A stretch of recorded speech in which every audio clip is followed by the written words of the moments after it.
Hello. This is me yesterday evening with my Junglee Machete, which has become my favorite everyday carry long knife.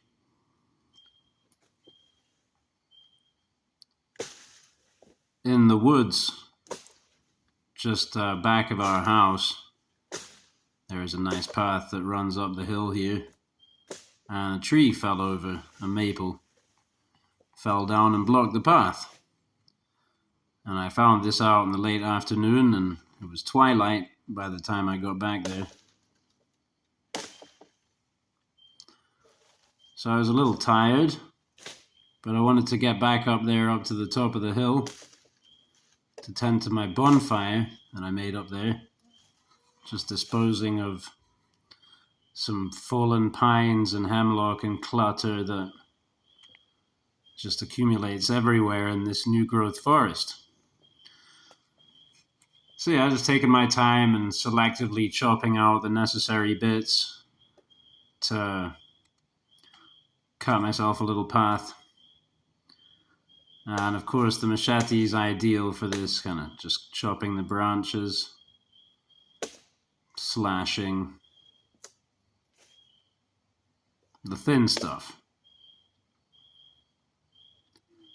And it's a great tool, the machete. Very handy. I gather in some places they want to make machetes inaccessible. And I think that's a crying shame. And just an insanity, really. You consider that the machete in some parts of the world is just the number one tool. You know, a machete or something very similar, a parang or something. Such a useful tool. And it's a real pleasure to find one that fits your hand and your style and works for you. And I really feel like I've done that with this Junglee. I'm not really going to show it in this video here, and there I put it away. But it's a slim, width-wise blade with a lot of curve, a lot of recurve, and a really pointy clip point, and a lot of forward kick on it, like a chopper knife. And it does the job. So, electric chainsaw, that's the other thing. Electric chainsaws are very handy. This maple is maybe 4-inch diameter or something. You'll see in a second. So, would have taken a long time to get through that. Maybe just 3-inch. Yeah, it would have taken a long time to get through with the machete, aside from which is on the ground. You're chopping down towards the ground. There are a lot of rocks down there.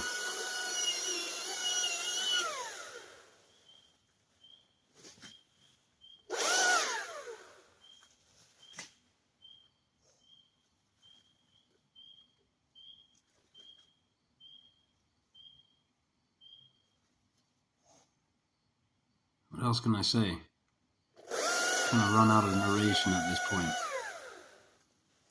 Watching myself like this, I'm reminded of the image of my father.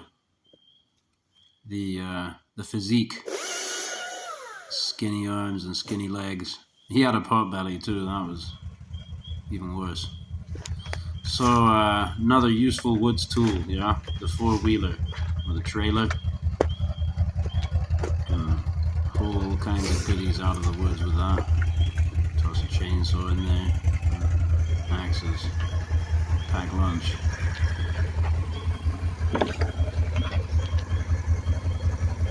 The machete gets in the way when I get in the car and get on the 4-wheeler and stuff. I'm not quite used to that yet. I'm not entirely used to the machete. Now, this machine has quite a bit of power. People are not sure how much power it has.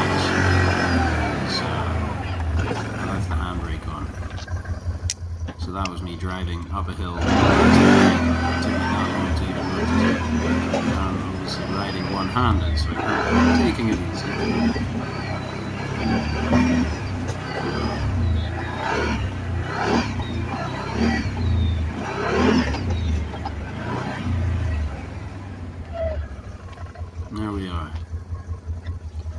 nice little space on the top of the ridge here.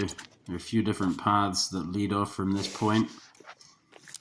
And it was just very messy underfoot. You know, you have these nice paths, but all around it's just dead wood, branches, clutter everywhere.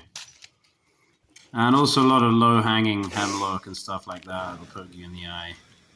So I've been, now that it's springtime, it's raining a lot, so if it's just rained, you know, that same day or the day before, then you're allowed to make fires.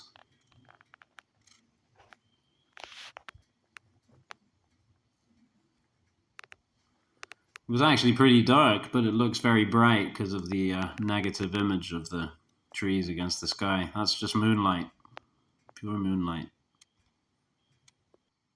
And it took me about 5 minutes or something to get the fire back to going like that.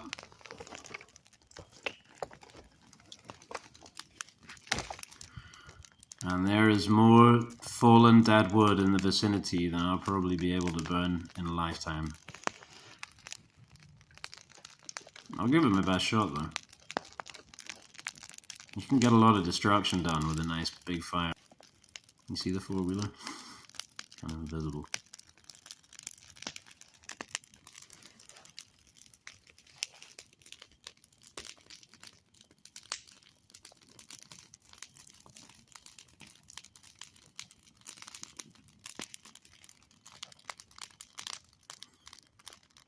Well, we're coming to the end of this video offering.